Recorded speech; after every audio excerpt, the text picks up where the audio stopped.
अस्सलाम वालेकुम, मैं हूं शाफिज़ तरीन और आज की इस वीडियो में मोबाइल के इस्तेमाल पर बात होगी कि मोबाइल किस तरह एक खामोश बीमारी है और किस तरह ये एक मीठा जहर है। जिस तरह शेक्सपियर ने कहा कि कोई भी चीज़ बुरी नहीं होती, कोई भी चीज़ गलत नहीं होती, हमारी सोच उस चीज़ को अच्छी और बुरी बनाती है। हम जिस एंगल से उस चीज़ के बारे में सोचते हैं वो चीज़ वही होती है हमारे लिए। सपोज करें कि मोबाइल को अगर एक इंडिविजुअल गलत तरीके से इस्तेमाल कर रहा है तो उसके लिए मोबाइल के जो असरात हैं, जो रिजल्ट्स होंगे वो भी गलत होंगे।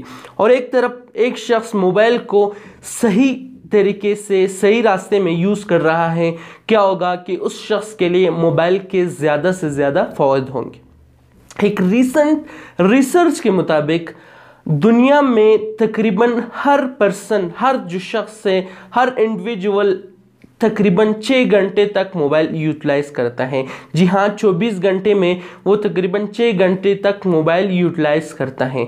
अब बात रही इन 6 घंटों की, अगर कोई भी शख्स इस मोबाइल को इन 6 घंटों के लिए पॉजिटिव वे में यूटिलाइज करे तो वो शख्स इस मोबाइल से बहुत कुछ हासिल कर सकता है।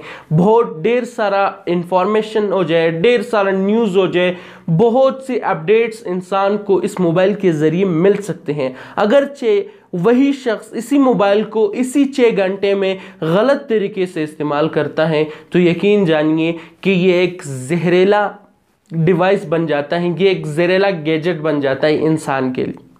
अब बात रही, बहुत से लोग मुख्तलिफ एप्लीकेशंस डाउनलोड कर लेते हैं जिसके बाद दिन में तकरीबन हज़ारों मरतबा ऐसा होता है कि वो अपने मोबाइल को चेक करते हैं कि किसका मैसेज आया है, किसने किस मैसेज का रिप्लाई किया है, किसने मेरे पिक्चर्स को लाइक किया है, किसने रिप्लाई नहीं किया। फिर तकरीबन हज़ारों दफ़ा इस तरह होता है कि दिन में हर इंसान इसी मोबाइल को चेक करता रहता है, बार बार चेक करता रहता है। मेहमानों के साथ बैठा हो, मेज़बान मेहमान के साथ हो या मेहमान मेज़बान के साथ हो, उसी वक्त भी मोबाइल की यूटिलाइजेशन चल रही होती है। दूसरी तरफ बंदा कोई काम कर रहा हो तो भी अक्सर लोगों को देखा गया है कि वो मोबाइल को टाइम देते हैं, मोबाइल को भी देखते हैं साथ साथ, जिसकी वजह से उनका अच्छा काम भी ख़राब हो जाता है। अब बात रही कि मोबाइल के हमारे माशरे में क्या नुकसानात हैं। इसकी वजह से सबसे पहली चीज़ जो है, जो मुझे समझ आई, मोबाइल की वजह से हम लोगों में दूरियां पैदा हो गई। दूरियां किस चीज़ के साथ? दूरियां इंसान और इंसान के बीच दूरियां पैदा हो गई, इंसान और किताबों के बीच दूरियां पैदा हो गई। किसकी वजह से? सिर्फ़ और सिर्फ मोबाइल के गलत इस्तेमाल की वजह से।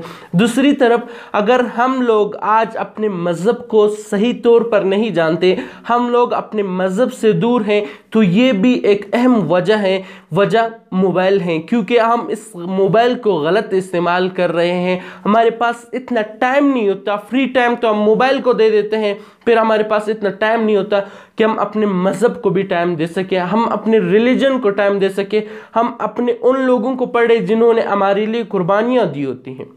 अब बच्चों और वालिदैन की बात आती है। हर घर में खुसूसन यही चीज़ देखा गया है कि हर घर में वालिद और बच्चे सारे मोबाइलों में ही लगे होते हैं, जिसकी वजह से बच्चों की परवरिश में कमी रह जाती है। फिर बच्चे उस तरह बिहेव नहीं कर पाते जिस तरह उनको बिहेव करना चाहिए। वजह क्या है? मोबाइल की गलत यूटिलाइजेशन। जी हाँ, मोबाइल की गलत यूटिलाइजेशन की वजह से, जिस तरह मैंने कहा कि ये मोबाइल एक ऐसी गैजेट है, एक ऐसी डिवाइस है जिसको अगर सही मानों में इस्तेमाल किया जाए तो ये आपको बहुत कुछ दे सकता है। अगर आप इसे गलत तरीके से नेगेटिव वे में यूज़ कर रहे हो तो ये आपका बहुत कुछ बर्बाद कर सकते हैं। सो दोस्तों, जहाँ तक मोबाइल यूटिलाइजेशन और स्टूडेंट्स की बात है, तो अगर एक स्टूडेंट इसी मोबाइल को सही मानों में इस्तेमाल करें तो ये मोबाइल उसी स्टूडेंट के लिए बुक भी है, टीचर भी हैं और भी बहुत कुछ बन सकता है। लेकिन मेन चीज़ the way we utilise it, हम किस रास्ते से इस चीज़ को इस्तेमाल कर रहे हैं।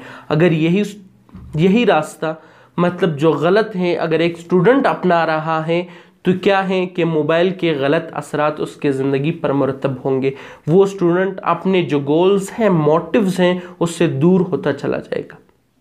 आखिर में एक ही बात कहूँगा कि कभी भी मोबाइल को मतलब यूटिलाइज, हमेशा कोशिश करें कि मोबाइल को यूटिलाइज करें।